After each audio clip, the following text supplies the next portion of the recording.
Welcome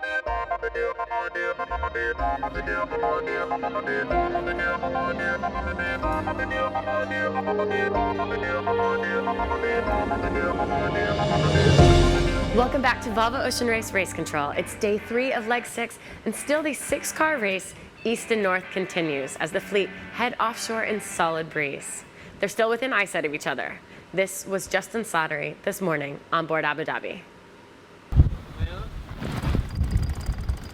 Woke up with the entire fleet of Volvo 65s just down to Lourdes, so quite a sunrise. Would have been nicer to have them all further behind, but there you go. Very much feels like day 3 we're restarting the race again. As they continue this epic South Pacific straight line speed test, little variations in sails, water ballast, and even just single degrees of steering have had huge effects. Overnight, Mopfre and Abu Dhabi Ocean Racing tussled with the lead. Then Team SCA tried both high and low lanes to finally find that extra gear and pull out in front.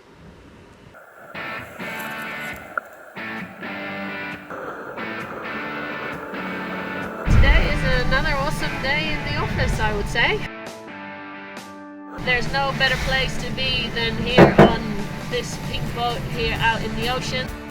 I was pretty jealous on the previous leg, on the Southern Ocean leg, when the guys managed to sail 6,700 miles in pretty challenging conditions and then all finish within an hour of each other and pretty much always be inside of each other.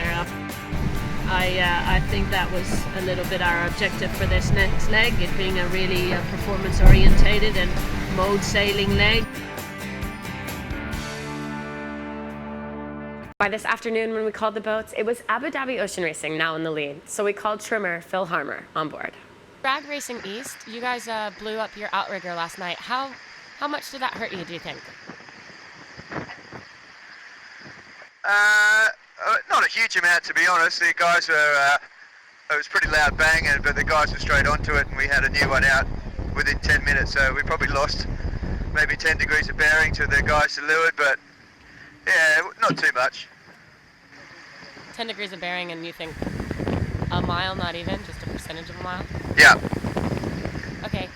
Yeah, maybe a mile, so if that. And let's talk a little bit about this drag race. I mean, you're basically straight line. How much is it sail changes? How much is it sort of water ballast change in order to make you guys fast? I mean, it clearly looks like you're fast, and also Team SCA has been pretty fast the past couple hours, but what is it that you guys are doing that is making you fast? Well, we can't tell you that. If we tell you what we're doing, then everyone will know. Yeah, there's not too many sail changes. There's a few mode changes.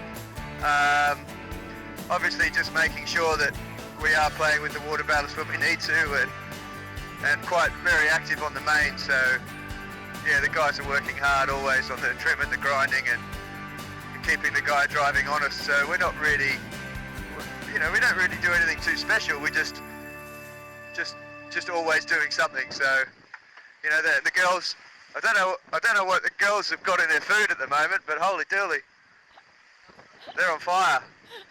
I don't know what they're doing. Obviously, Brad and Yoka might have put some extra things in their food or something. But they've been watching a lot of videos of everybody else. They seem to have a lot more speed than they normally do. But they're sailing really well, and I'm sure they're having a great time being in the pack. I know that I was talking to Caroline in Itajai, and she was really frustrated that they don't get to race with everybody. So they'll be having a good time the last couple of days. Okay, final question for you, Phil. Long-term strategy. You guys are definitely sailing higher and going for the high mode. Can you talk us through why? We're just, we're still low on the routing, so we're just trying to sail close to the routing and then just trying to sail to windward of everybody else, just to almost keep options open. So, we're just, Sci-Fi and Ian are keeping an eye on that, and they're always doing a good job with the routing and the fleet management. So we're just trying to stay in touch with everybody, but keep some options open. So playing a little bit safe. The routing has been telling them to sail a bit more upwind further north, but the sailors have been bombing east as fast as they can. Navigator of Team Medica, whose 50th birthday was today, Will Oxley explains more. Getting out of into JE is this South Atlantic permanent sort of cold front. You can see it just here. This was from about 6 hours ago, and energized in that little slot there, Cabo Frio there and Rio de Janeiro in there, and we're just sort of here, and a big difference as to whether you're in front of or behind of that front. At the moment we're just managing to stay in front of it. We can see the towering clouds behind, and there's quite a lot of rain in it and the potential for thunderstorms. So our first challenge is to try and stay ahead of it, so the whole fleet is belting to the northeast as fast as it can. The next feature will be the high pressure, which is South Atlantic high, and we're going to probably all be on port for another 500 miles, rotate into that high pressure to get the shift and then head north. It looks as if we're going to be well offshore, going up the South American coast. Scenario B is, of course, the front catches us, there's southwesterlies behind, and we end up having to jibe downwind in light air right on the coast. By now, it looks like the thunderstorms may have just caught the fleet, so Will's scenario B. Shortly after we called Phil Harmer earlier, they were lucky on board Abu Dhabi Ocean Racing to ride the front of a cloud and its left shift to pull some separation on the fleet. If the front keeps passing them overnight, it could make for some big shakeups. We'll let you know more on tomorrow's Inside Track. Obviously, leaving the Southern Hemisphere brings a tear to my eye, you know.